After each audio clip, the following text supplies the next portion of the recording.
Being a NASCAR fan sometimes feels like riding the wildest roller coaster in all of sports. One minute, everything looks completely under control, and the next minute, something incredibly small flips the entire story of a race upside down. And this week, we have got two stories around one driver that perfectly show exactly why NASCAR never gets boring. Both stories are about Bubba Wallace. The first is about a penalty at Phoenix that cost him a shot at an even better result, and we are talking about a margin so small most people cannot wrap their heads around it. The second could actually result in Wallace missing a Cup Series race this month, and the reason has absolutely nothing to do with anything that happens on a racetrack. Both situations involve big consequences for one of the hottest drivers in NASCAR right now, and together they tell you a lot about how unpredictable this 2026 season is starting to feel. Real quick before we do, if you are a true NASCAR fan who watches every single race and wants to talk about this sport with people who actually follow it every week, hit that subscribe button right now. NASCAR Report is brand new, and we are building this community from the ground up. Now, let's go. Let's start at Phoenix Raceway. Bubba Wallace was having a genuinely impressive day. He has 3 top 10 results in his first 4 starts of 2026, and twice saw victory slip away at Daytona and Atlanta before teammate Tyler Reddick took both wins. Coming into Phoenix, Wallace was already a man with something to prove, and through most of that race, he was doing exactly that.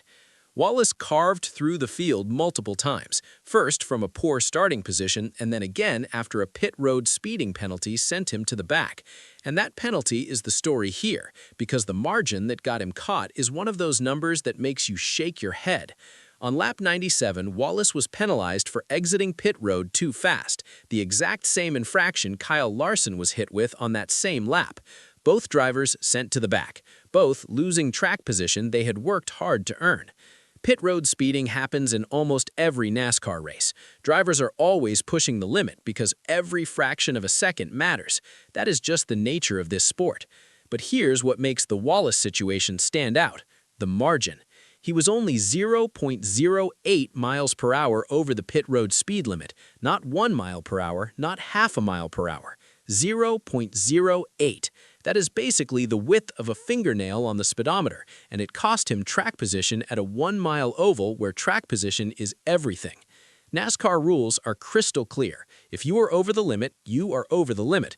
It does not matter if you are over by 10 miles per hour or 0.08. The penalty is identical. You cannot argue with that from a rules standpoint.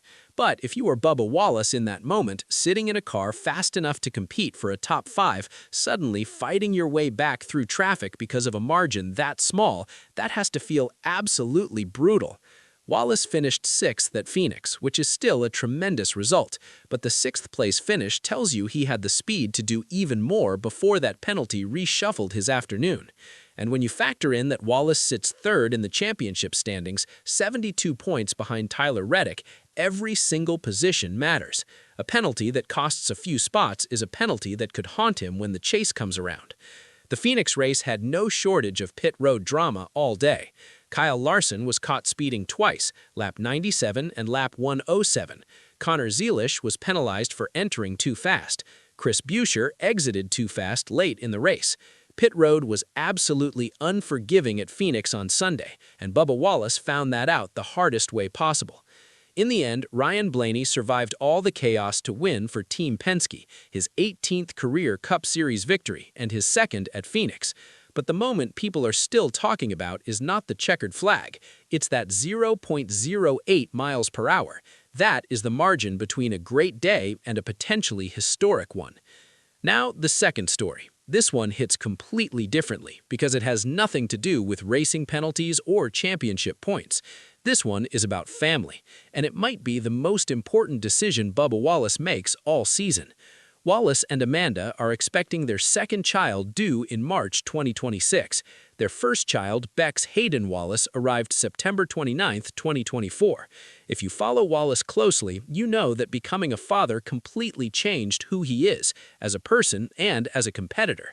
Drivers around the garage have talked about it. His crew has talked about it. His social media tells that story every single week. But here's what makes this complicated. Wallace missed the birth of his first child because of his NASCAR schedule. Bex arrived on Sunday at 2 in the afternoon, race time, and Wallace was on the other side of the country at Kansas Speedway. He's not letting that happen again. He made that absolutely clear. Wallace said flat out the decision is already made. He missed the birth of his first kid, and he's not missing the second one. Direct, final, no debate. You cannot look at a man who missed one of the most important moments of his life because of a race schedule and tell him he's wrong for drawing that line. Every single fan watching understands that completely. But from a racing standpoint, this creates a genuinely complicated situation for 23XI racing. Pregnancies do not follow a schedule. The baby could arrive any day, any hour with very little warning. The team has to be ready for every possible scenario. Wallace's spotter, Freddie Kraft, explained on the Door Bumper Clear podcast that 23XI has 3 separate plans in place. If the team gets advance notice that Wallace will miss a race, the likely replacement is Corey Heim. But there's a catch. Heim and Wallace don't fit the cockpit the same way, which means the team needs at least a full day to adjust the car. But if Amanda goes into labor just hours before race time and Bubba has to leave immediately, the team would need a different driver who can jump in without major adjustments. 3 plans, 3 scenarios. Because when you're talking about the birth of a child, nothing follows a timeline. The race everyone is circling is Darlington Raceway on March 22nd. That lines up closest with Amanda's due date, and Kraft confirmed that's the race the team is watching most closely. Darlington is one of the most demanding tracks on the entire schedule. Running it without your regular driver on short notice is not a situation any team wants, but 23XI is preparing for exactly that possibility. The championship eligibility question is real too. Under NASCAR rules, drivers must compete in every race to remain playoff eligible. However, NASCAR does grant waivers under specific circumstances, and the birth of a child is one of those recognized situations. The precedent is already there. Denny Hamlin missed the Mexico City race in 2025, and NASCAR granted him a waiver that kept him championship eligible.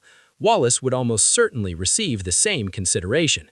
Here's the full Bubba Wallace picture in 2026, 3rd in the championship standings, driving the best NASCAR of his career on a team absolutely dominating the early part of this season, and right in the middle of all of that, days away from becoming a father for the second time and fully committed to being there no matter what it costs him on the racetrack.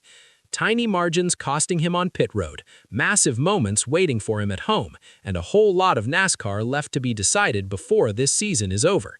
Drop your take in the comments. Are NASCAR's pit road rules too strict at that margin? And if Wallace misses Darlington, who do you want to see in the number 23 Toyota?